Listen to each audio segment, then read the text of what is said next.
তো রেদন ভাই আসলে স্টুডেন্ট ভিসায় যারা জাপান যেতে চায় তাদের তো সর্বপ্রথম ল্যাঙ্গুয়েজটা শিখতে হবে। জি, জি। তো ল্যাঙ্গুয়েজটা শেখার বিষয়ে আপনাদের ট্রেনিং সেন্টারে যে ট্রেনিংটা দেওয়া হয় এখানে কতদিন লাগে প্রপার জাপানিজ ল্যাঙ্গুয়েজ এটা শিখতে? হচ্ছে ল্যাঙ্গুয়েজ লেভেলের উপর আপনার এক একটা লেভেল 4 মাস করে।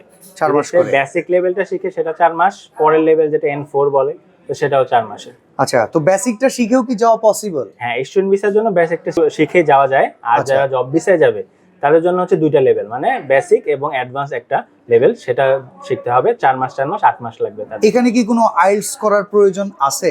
না, যদি সে স্টুডেন্ট ভিসায় যেতে চায় অথবা জব ভিসায় যেতে চায় জাপানিজ ভাষার উপরে, তাহলে আইএলটিএস এর কোনো দরকার নেই। ওকে, এমনকি আইএলটিএস যদি কারো করা থাকে তারা যদি জাপানে যেতে চায় সেটা কি পারবে? সেটার জন্য আলাদা আপনার প্রোগ্রাম আছে, মাস্টার্স প্রোগ্রাম, তো সে আইএলটিএস লেভেল অথবা ব্যাচেলর প্রোগ্রামে আইএলটিএস এর মাধ্যমে সে যেতে পারবে।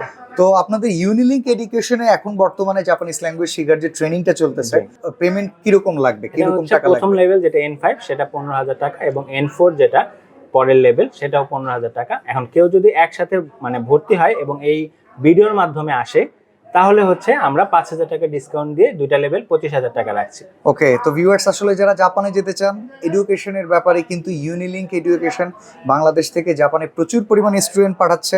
তাদের এক্সপিরিয়েন্স মোটামুটি 12 বছরের। আপনার স্ক্রিনের নাম্বারে যোগাযোগ করে কিন্তু আপনার স্কিল নিয়ে কিংবা টোটাল ইনডেপথ আলোচনা করতে পারেন। তো আপনাকে অসংখ্য ধন্যবাদ।